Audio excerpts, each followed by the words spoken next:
about antidepressants. Speaking of addiction. Mm-hmm. Yeah. Touchy subject, isn't it? Because so many, certainly, I think you'd have to say almost everywhere in the world, such a great number of people on this planet are taking antidepressants. And that fits into our conversation of addictions, and that antidepressants are about how do we alleviate the irritation that comes when the self meets the outside world.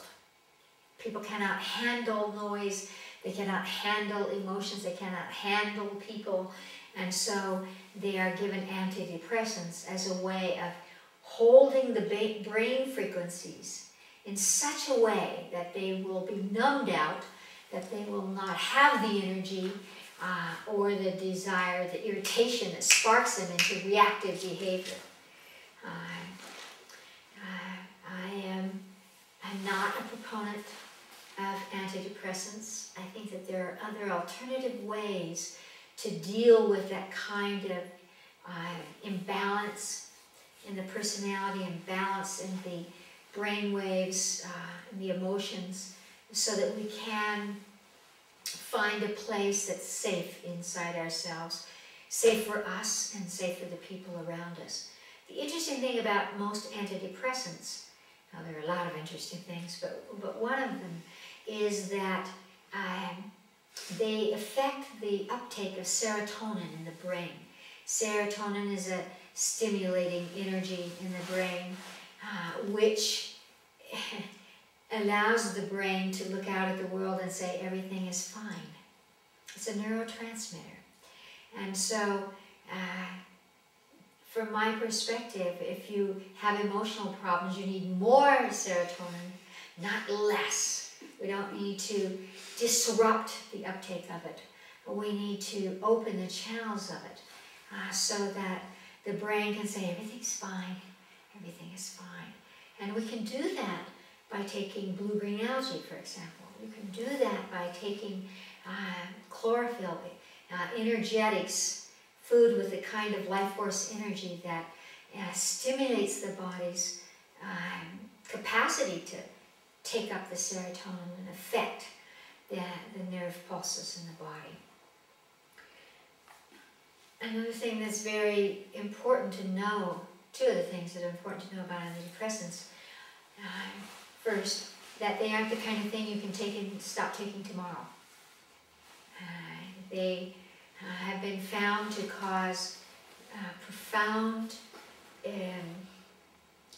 basically violent reactions emotionally and physiologically in the body, so much so that in Europe and many other countries with advanced systems of medicine, they do not allow young people to take antidepressants because they have found a correlation between suicide attempts in young people and the taking of antidepressants. And so here we are in America giving every teenager who's a little out of control antidepressants to calm them down. And then we wonder why we have the results that we have.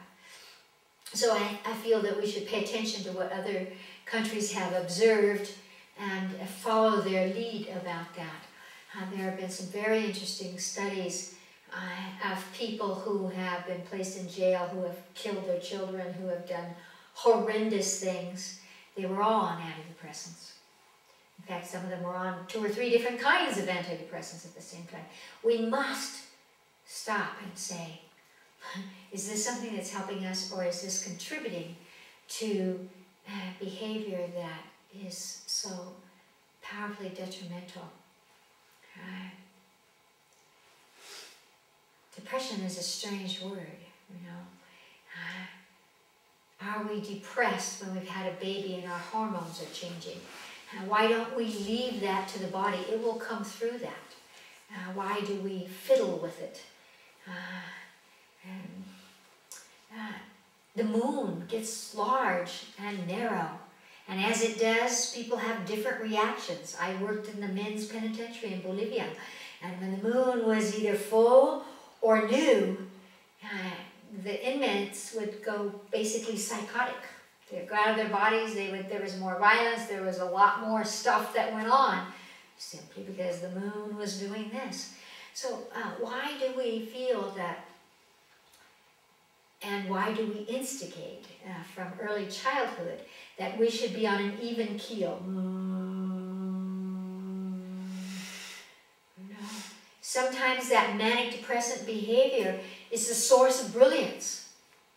If we took today's criteria and applied them to Mozart or Einstein, we would probably call them manic depressive. We would probably say that they needed to be on to something because they had moments of inspiration where they couldn't sleep, where they were hyper. It's just that we interpret that as dangerous. If we could interpret the fluctuation in human perspective and human sensitivity, we might be able to use it with more creativity and acknowledge people on a much more profound level than get back on automatic pilot and don't scare me, which is the way we deal with each other in this world. So antidepressants, in the first place, do not allow the story. I'm depressed today because I didn't get what I want. I'm depressed today because I don't like myself. Well, if you even take chocolate, you will change your emotions. If you spin around for half a minute, you will change your emotions. And so we have ways to do that without so tampering with the delicate balance of the body's orchestration of its perception, again, of safety, of sense of self. And so I think that Americans should give up the pattern of controlling people by numbing them, dumbing them down, as some people have said, and go deeper into how do we bring about in the land of the free and the brave and the pursuit of happiness, a kind of happiness that's not about the world can knock me off my center today and therefore I need a pill. I think it's time to begin to converse with ourselves and each other from a much more profound perspective of what it is to be a soul, a sacred soul in body, so that we don't have to feel that we're measuring each moment of our lives and that takes up all the space, because these conversations take up way too much space, and we could get through our depressions basically by activity.